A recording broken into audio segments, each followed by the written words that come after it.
dia, oitavo ano, tudo bem com vocês? Olha eu aqui, vocês pediram para eu virar youtuber e eu virei, né? Preciso gravar agora as aulas online para que vocês possam entender como vocês estão, como passaram de férias, né? Eu estou bem, não peguei coronavírus, graças a Deus. Espero que vocês também não tenham pego, os familiares de vocês estejam todos com saúde, né? Para que a gente possa voltar às aulas presenciais todos juntos, se Deus quiser, mais breve possível, porque não é fácil ficar aqui em frente às câmeras sem vocês, tá bom? Hoje a gente vai começar uma matéria nova, a última matéria nova, antes de terminar a apostila. É uma matéria fácil, né? Eu adoro essa matéria, é uma das minhas preferidas. E aí vocês vão entender. Eu improvisei uma lousa aqui, veja que bonitinho, ó. Fiz até colorido para relembrar a sala de aula, tá bom? Para vocês perceberem a diferença das vozes verbais. O que são vozes verbais? Vozes verbais é a ação do verbo, que indica se ele faz ou não a ação, tá bom? Então, veja só. Existem 3 tipos de vozes verbais. A ativa, a passiva e a reflexiva. Dentro da passiva existem 2 tipos. A analítica e a sintética. E dentro da reflexiva, também 2 tipos. A simples e a recíproca, tá bom? Então, a ativa não. A ativa ela é única, ela manda, ela é a dona da matéria toda, tá bom? Presta atenção aqui. A voz ativa, ela é um sujeito agente. O que é um sujeito agente? É aquele que faz ação, ele que manda as ações da frase, tá bom? Então, a voz ativa, ela indica uma ação, é aquela que pratica uma ação. Coloquei um exemplo aqui, ó. A torcida aplaudiu a seleção brasileira. Quem que é o sujeito? A torcida. Quem aplaudiu? A torcida. Tá vendo que quem fez a ação de aplaudir foi a torcida? Então, o que significa? Que isso é uma voz verbal ativa, né? Por que ativa? Porque o meu sujeito fez a ação de aplaudir. E a seleção brasileira é meu objeto direto. Por quê, professora? Presta atenção. Quem aplaude, aplaude o quê, certo?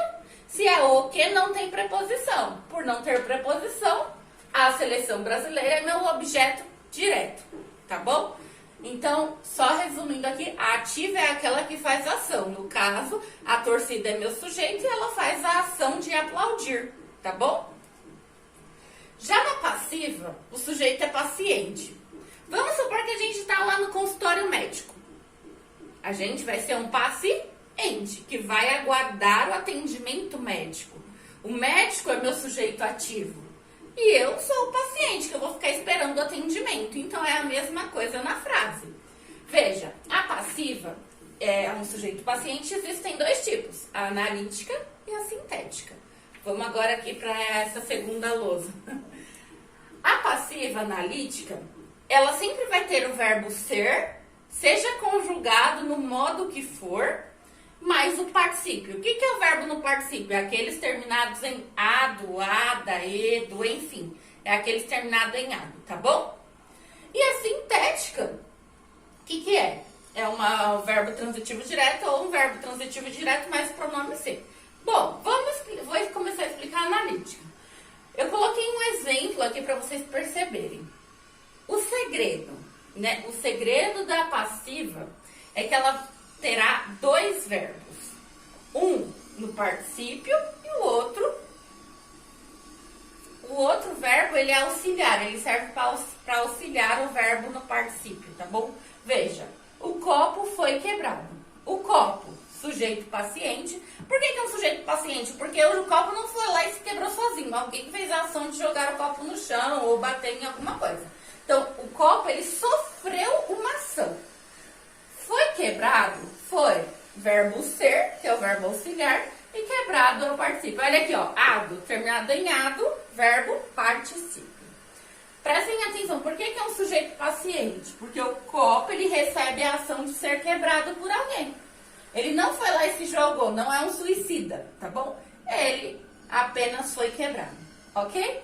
Então, o sujeito paciente, o segredo é, o sujeito, ele vai sofrer uma ação e a frase terá e um no particípio. Já a passiva sintética, presta atenção nesse sintética, porque vocês vão usar ele. Ele nada mais é do que um verbo transitivo direto ou um verbo transitivo direto e indireto, mais o pronome ser. O que é o pronome ser? Essa partícula aqui, ó, depois desse tracinho. Isso é o pronome ser, que é lá nos pronomes oblíquos, tá bom? Então, ó, quebrou-se o copo. Quem quebra, quebra o quê? É um verbo transitivo direto, certo? E aí aqui a partícula ser. Então, é um verbo transitivo direto mais partícula ser. E o sujeito paciente. Por quê? Quebrou-se o copo. A mesma coisa daqui é daqui, ó. Porque o copo, ele sofreu a ação de ser quebrado. Ele não quebrou sozinho. Ele precisou de alguém para fazer essa ação de ser quebrado, tá bom? Então, a sintética nada mais é do que o verbo transitivo direto ou verbo transitivo direto e indireto mais a partícula ser, que é o pronome, e o sujeito que vai receber a ação, ok? Professora, qual que é a diferença entre analítica e sintética? Analítica, dois verbos, verbo auxiliar e verbo no particípio. Sintético, partícula ser, tá bom? Já na reflexiva, né? O que é reflexiva? Pense que você está abraçando um colega. Bom, abracei meu colega. Ele também vai me abraçar. Então, eu fiz a ação de abraçá-lo e ele vai fazer a ação de me abraçar. A reflexiva é essa troca. Um faz ação e recebe, o outro faz a ação e recebe também ao mesmo tempo. Então, a simples é o seguinte. O menino se cortou. Bom, ele foi lá, pegou uma faca, estava cortando lá uma carne, de repente cortou o dedo. Ele fez a ação de se cortar e ficou ferido. Então, ele tem essas duas ações. Se cortou e se feriu. Ele foi a ação de fazer e receber essa ação. Fazer o corte e receber o corte, tá vendo? Então, essa é a reflexiva simples.